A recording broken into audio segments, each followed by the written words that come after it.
नमस्कार। आज का टॉपिक है माइकोराइज़ा। माइकोराइज़ा ये एक जड़ और कवक के संयोग से बना एक नया अंग होता है, एक नया भाग है, जड़ और कवक के संयोग से बना होता है। अब जैसा कि ये शब्द है माइकोराइज़ा, है ना। माइको मीन्स, अब एक ग्रीक शब्द होता है जिसमें माइकोस का अर्थ होता है मशरूम और राइज़ा का अर्थ होता है जड़। यह एक उत्तम प्रकार का सहसंबंध है जो दो विभिन्न जगत के सदस्य मतलब माइसीटीज और प्लांटी के सदस्यों के बीच में होता है। एक प्रकार का सहजीवी संबंध होता है। A.B. फ्रैंक नाम के साइंटिस्ट ने 1885 में पोषक जड़ों तथा कवकों के बीच इस आपसी सहजीवन का वर्णन किया है तथा इस संबंध से बनने वाले अंग के लिए उन्होंने सर्वप्रथम माइकोराइज़ा शब्द का प्रयोग किया है। मतलब उसके अंदर एक प्लांट का सदस्य होता है और एक फंगस का सदस्य होता है, इसलिए उसको इस तरह से माइकोराइज़ा नाम दिया गया। अब आते हैं हम इसकी आकारिकी और संरचना। तो आकारिकी और संरचना के आधार पर ये 3 प्रकार के होते हैं। एक्टोट्रॉपिक माइकोराइज़ा यानी बहिपोषी कवक मूल। दूसरे प्रकार के होते हैं एंडोफाइटिक माइकोराइज़ा अंतःपोषी कवक मूल। और तीसरे प्रकार का होता है एक्टोएंडोफाइटिक माइकोराइज़ा यानी बहि अंतरपोषी कवक मूल। सबसे पहले हम आते हैं एक्टोमाइकोराइज़ा का संरचना किस प्रकार की होती है, इसके प्रमुख लक्षण क्या हैं। तो एक्टोमाइकोराइज़ा के अंतर्गत जो निविहित जड़ के आकारिकी लक्षणों में, मतलब जब फंगस का माइसीलियम जड़ में जब पादप जड़ में प्रवेश करता है तो उसके प्रवेश से पादप जड़ के आकारिकीय लक्षणों में परिवर्तन होता है और आकार में छोटी व अधिक शाखित हो जाती है और उन पर मूल रोम नहीं बनते हैं तथा वे ज़्यादा चटकीले रंग की हो जाती हैं और कवक सूत्र के जड़ में प्रवेश से जड़ की वृद्धि रुक जाती है। जड़ के शीर्ष के चारों तरफ अभी जो संरचना बनाते हैं तो वो किस प्रकार से बनाते हैं, तो जड़ के शीर्ष के चारों तरफ कवक एक आवरण बनाते हैं और इस आवरण को हम कहते हैं फंगल मेंटल।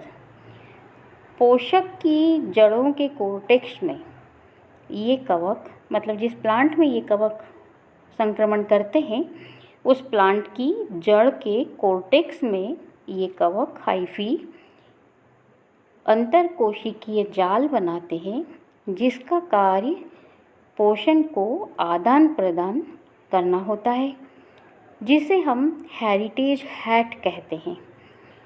इस प्रकार का सहसंबंध जो है वो पादप जगत में लगभग 3% पादपों में पाया जाता है और सहसंबंध स्थापित करने वाले अधिकांश कवक बैसिडियोमाइसीटीज तथा एस्कोमाइसीटीज समूह के कवक होते हैं। इस प्रकार का सहसंबंध कृत्रिम रूप से भी किया जा सकता है।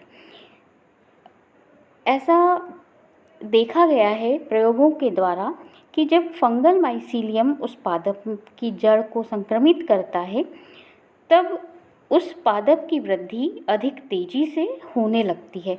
तो कई बार इसको कृत्रिम रूप से भी सहसंबंध को स्थापित किया जाता है। इस प्रकार का जो सहसंबंध है वो वनस्पति शास्त्रियों के अनुसार इन उच्च वर्गीय पौधों की सामान्य वृद्धि के लिए इनकी जड़ों में कवक मूल की उपस्थिति अति आवश्यक होती है और मुख्य रूप से बैसिडियोमाइसीटीज की फंजाई सहभागिता के रूप में रहती है। लगभग 100 प्रजातियों का उल्लेख किया गया है। मुख्य रूप से एमेनिटा, बोलिटस, ट्राइकोलोमा, एंटोलोमा की जातियां तथा कुछ अन्य सदस्य कॉर्टिनेरियस, लैक्टेरियस, रसेला आदि जातियों भी कवकमूल में देखी गई है। जे.एल. हैलरी के द्वारा कवकमूल पर बहुत सा कार्य किया गया है। ये फंगस मुख्य रूप से, ये जो ऊपर फंगस के नाम बताए हैं, ये मुख्य रूप से पाइनेसी, फैगेसी और सैलिकेसी फैमिली के पादपों में उच्च वर्गीय पौधों के साथ सहजीवी के रूप में रहती है। ये फंगस प्लांट पर मुख्य रूप से कार्बन की प्राप्ति के लिए रहती है। सहजीवी संबंध में क्या होता है कि दोनों को एक दूसरे से फ़ायदा होता है, दोनों लाइफ को एक दूसरे से फ़ायदा होता है। तो यहाँ पर ये जो फंगस है ये कार्बन सोर्स की प्राप्ति के लिए प्लांट पर रहती है। और फंगस से पौधों को क्या फ़ायदा हुआ, तो पौधों को फंगस के द्वारा नाइट्रोजन, फास्फोरस और पोटेशियम जैसे मिनरल आयन के अपटेक में वृद्धि होती है। मतलब फंगस के माइसीलियम फास्फोरस, नाइट्रोजन इस तरह के मिनरल को एब्जॉर्ब करके और प्लांट को देते हैं, जिससे कि प्लांट की वृद्धि तेज़ी से होती है। ये फंगस सॉइल में ऑर्गेनिक फास्फोरस को अपघटित करते हैं तथा इनकी शीथ जो है वो मिनरल आयन के संग्रहक का कार्य करती है।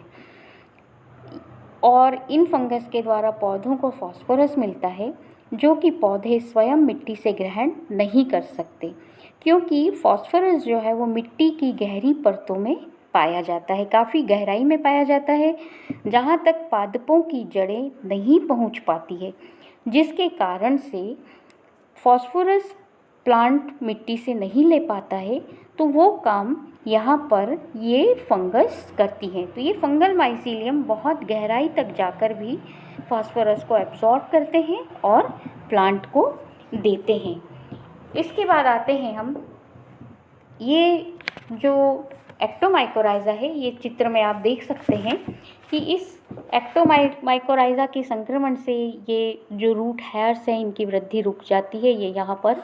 इसके बाद आप यहाँ पर देख सकते हैं कि ये जो बाहर की तरफ है ये पूरा जो है फंगल मेंटल होता है, और ये अंदर जो कॉर्टिकल सेल्स के अंदर यहाँ पर ये कॉर्टिकल सेल्स के अंदर हेरिटेज नेट का फॉर्मेशन करते हैं। इस प्रकार से ये जो एक्टोमाइकोराइज़ा है ये हेरिटेज नेट का यहाँ पर फॉर्मेशन होता है। इसके बाद आते हैं हम एंडोमाइकोराइज़ा। तो एंडोमाइकोराइज़ा के अंतर्गत क्या होता है, इसके जो मुख्य लक्षण है वो इस प्रकार है। नवजात पोषक जड़ों के अंदर जिनका संक्रमण हुआ है, मतलब जो अभी ही संक्रमित हुई हैं, कवक जाल की वृद्धि अंतः और अंतर कोशिकीय दोनों प्रकार की होती है, और इनमें जड़ के आकार तथा वृद्धि में कोई परिवर्तन नहीं होता है। जैसे एक्टोमाइकोराइज़ा में हम कह रहे हैं कि यहाँ पर जो जड़ की संक्रमण से, कवक के संक्रमण से जड़ की वृद्धि रुक जाती है, लेकिन यहाँ पर कवक के संक्रमण से जड़ की वृद्धि पर किसी तरह का कोई परिवर्तन नहीं होता है तथा सतह पर और कवक की उपस्थिति नहीं पाई जाती है। फिर ये जो कवकमूल संरचनाएं हैं ये पटयुक्त तथा पटविहीन कवक सदस्यों एवं परपोषी पौधों के गठबंधन को निरूपित करते हैं, और परपोषी के प्रकंद की भीतरी हिस्सों को, ये यहाँ पर एंडोमाइकोराइज़ा के अंदर क्या होता है कि परपोषी के प्रकंद की भीतरी सतहों को, भीतरी हिस्सों को ये संक्रमित करती है जनरली। जड़ के बाहर पाया जाने वाला जो कवक है वो राइजोस्फीयर मृदा में पाया जाता है, और एंडोमाइकोराइज़ा पादप प्रजातियों में 95% एंडोमाइकोराइज़ा जो है वो पादप प्रजातियों में लगभग 95% पाया जाता है। ये कवक परपोषी पौधों की कॉर्टिकल सेल में हॉस्टूरिया, वेसिकल या ब्रांच्ड एबस्कुलस के रूप में उत्पन्न होते हैं। और इसमें यहाँ पर आप चित्र में देख सकते हैं कि ये जो है यहाँ पर ये रूट की जो वृद्धि है ये नॉर्मल, यहाँ पर किसी तरह की वृद्धि में संक्रमण से रुकावट नहीं आई है, उसी तरह वृद्धि हो रही है जैसे कि normal root primary secondary tertiary, primary root से सेकेंडरी टर्शरी रूट्स का निर्माण हो रहा है, ये सेकेंडरी टर्शरी। इसके बाद यहाँ पर जो ये राइजोस्फीयर, ये वाला जो हिस्सा होता है, ये राइजोस्फीयर का हिस्सा होता है। तो इस राइजोस्फीयर से ये जो एक्स्ट्रा सेलुलर हाइफी हैं, ये इस तरह से यहाँ पर प्रवेश करते हैं, और ये एक्स्ट्रा सेलुलर हाइफी यहाँ पर प्रवेश करके इंटरसेलुलर और इंट्रासेलुलर दोनों तरह से यहाँ पर इंटर होते हैं। और इंटरसेलुलर इंटर होने के बाद ये यहाँ पर अंदर की तरफ ये इस तरह से वेसिकल्स या एबास्कुलस का फॉर्मेशन करते हैं। यहाँ पर ये जो इस तरह से है, ये एबास्कुलस का फॉर्मेशन, आर्बस्कुलस का फॉर्मेशन करते हैं। ये एक्स्ट्रा सेलुलर जो है हाइफी हैं ये, और ये एक्स्ट्रा सेलुलर से ये इंटरसेलुलर हाइफी प्रवेश करते हैं, और ये इंटरसेलुलर हाइफी फिर अंदर जाकर वेसिकल्स और आर्बस्कुलस का फॉर्मेशन करते हैं। और इस तरह की जो फंजाई है वो होती है बेसिडियोमाइसीटीज, एस्कोमाइसीटीज और जाइगोमाइसीटीज, ड्यूटेरोमाइसीटीज के कवक सहजीवी के रूप में पाए जाते हैं। राइजोक्टिनिया बेसिडियोमाइसीटीज का तथा जाइगोमाइसीटीज के फंगस पटहीन होते हैं, और राइजोक्टिनिया कुछ कोनिफर्स और ऑर्किड को संक्रमित कर एंडोमाइकोराइजा के रूप में पाए जाते हैं, और इन्हें वाम भी कहा जाता है। वेसिकल, वाम का मतलब वेसिकल आर्बस्कुलम माइकोराइजा। तो ये हो गया एंडोमाइकोराइजा। इसके बाद एक और हमने बताया था तरीका, एक और जो प्रकार है वो है एक्टोएंडोमाइकोराइजा। एक्टोएंडोमाइकोराइजा के अंतर्गत ये न्यूनाधिक एक्टो और एंडोमाइकोराइजा का संयुक्त रूप है, और इसके जो मुख्य लक्षण है वो कुछ इस प्रकार से हैं कि संक्रमित जड़ के चारों ओर पतला फंगल मेंटल पाया जाता है।